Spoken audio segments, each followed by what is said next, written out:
What's up, everybody? Welcome back to the channel and welcome to a new video. O Fortuna, blind heedless goddess, I am strapped to your wheel. Do not crush me beneath your spoke.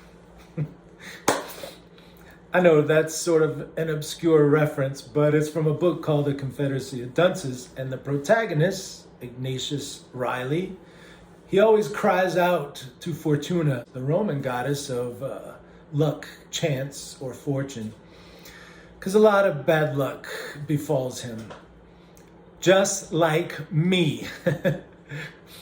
Another Ignatius quote that might be apropos here is, "My life is a rather grim one. Perhaps one day I shall describe it in great detail." So let me give y'all an update, because I've been posting, videos about me parking and drinking vitamins and stuff. Y'all know I bought a truck, right? And that's where my story begins. I bought this truck. I drove to Memphis from Vegas to get it. And what happened? I get there, it's not ready. Oh, we got to fix some things on it. I'm glad they at least got fixed, but I had to spend a week in a motel. And every day they're like, oh, it should be ready tomorrow. So I would get an Uber ride to a cheap motel, spend the night there, an Uber ride back the next day, expecting to get my truck, spend all day in a waiting room, bored to death. Oh, it's not ready. Uber back to another motel for a week. I don't even know how much that cost me. I get my truck, I start going. 2 months later, I'm in Dallas under a load. The drive shaft breaks. Boom! I'm in like one of those curved off ramps, just a horrible place. $1,400 to tow it to the Mack dealership in Dallas. It was all kinds of stuff wrong with it. Leaks, the drive shaft that broke, the diffs were leaking. There was multiple oil leaks that had started from the transmission that weren't there when I picked the truck up, by the way. I had a check engine light that was a sensor, something to do with the DPF system. For non-truckers, DPF is diesel particulate filter. There's this whole, I don't know, it was a sensor. Now, the only good thing is I got into another truck. Another owner-operator had a truck available that I got in, and basically we split the profits. But there's the next problem. When I started, again, freight rates were through the roof. And this is what they did. Off a cliff. It went from, when I started, I would have about 3 high-paying loads to choose from, whichever one I wanted, to 2 months later, I would be sitting at a truck stop for 3 days with no load, for free, waiting to just get a mediocre load. That's how bad and how quickly things just, oh, Fortuna, you capricious sprite. It's another quote. It was bad. So I was in his truck, splitting the profits. We're really not making money because the rates just went down. So finally they call me, your truck's ready. I go to Houston, drop this guy's truck off, pick up my truck. I decide I'm not staying with freight. I'm gonna start hauling chemicals. I have my tanker endorsement, my hazmat endorsement, as well as doubles and triples. But it's more steady. And this company that I found gives me a weekly minimum guarantee. So if they don't have a load for me for 3 days, I don't sit there. I know I'm gonna make at least a weekly minimum amount, which in trucking is like,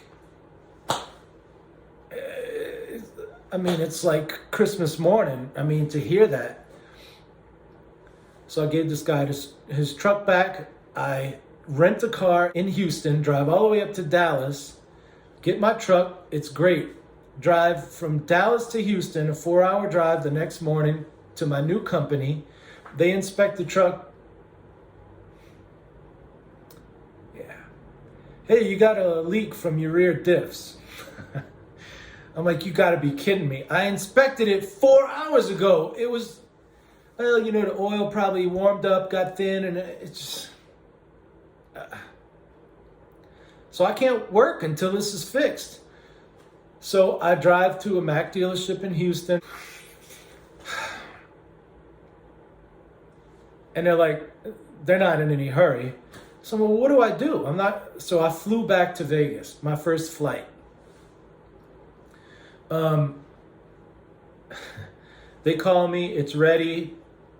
I fly back to Houston, drive back to the place. Okay, your truck is good. This new company, that's another whole piece of this puzzle.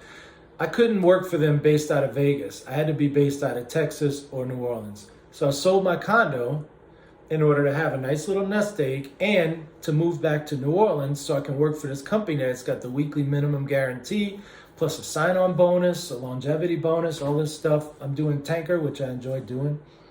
So I flew back to Vegas after flying back to Houston, getting my truck. I left it at their yard so they can put on the pump and everything. Flew back to Vegas. That was my second flight. And that was my third flight from Dallas to Vegas, Vegas to Houston. Then I flew from Houston back to Vegas to start packing. And that's where I am now. I packed, I completely moved out. Right now I'm in Holbrook, Arizona at a Motel 6. You can kind of hear it's echoey because this room is empty with no carpet. So y'all, I'm only giving you the tip of the iceberg of the bad luck that I've had. So I'm just giving you the Cliff's Notes or the headlines of some of the bad luck I've had. It's gone much worse than that, much deeper, much more things have gone wrong. You know, they say that only the tip of the iceberg sticks up and 80% is below. I'm just giving you 20%, you know. That's how bad it's been. I don't even want to get into it. Look how bright the sun is. So that's my little update. Don't feel bad for me. I sold my condo, or I'm selling it. It'll close next week. I'll be starting at this new company, doing tanker work.